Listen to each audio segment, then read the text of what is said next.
Isang dasal para sa aking buong pamilya.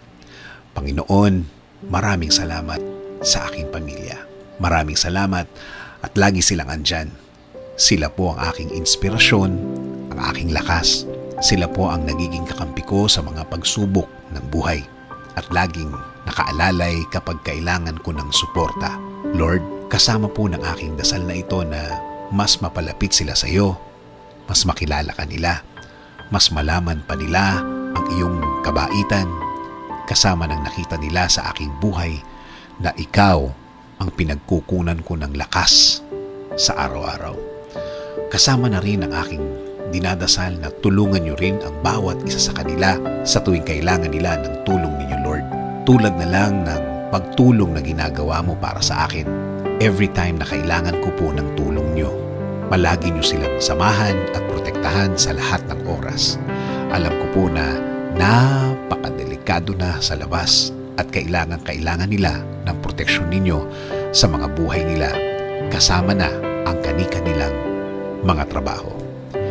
Ikaw, Panginoon, ang nakakaalam ng lahat ng kanilang pinagdadaanan. Alam mo kung anong mga pagsubok ang dumadating sa kanila. At alam ko, Lord, na ikaw lang ang makakatulong at makakasuporta sa kanila dahil alam mo ang kani-kanilang mga buhay.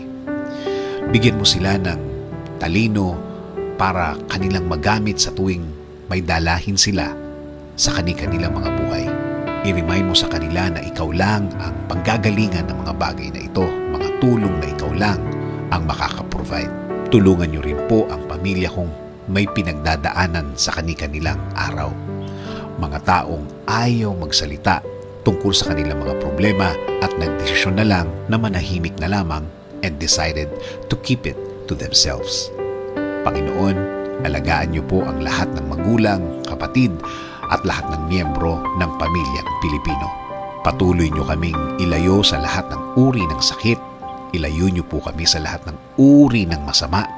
Manatili po sana ang inyong peace sa aming mga puso at isipan. Patuloy niyo pong i-guide ang aking buhay. Bigyan niyo po palagi ng direksyon ng aking araw-araw at ng aking buong pamilya. Patawarin niyo po kami sa lahat ng aming kasalanan sa inyo, Panginoon. In Jesus' name we pray. Amen.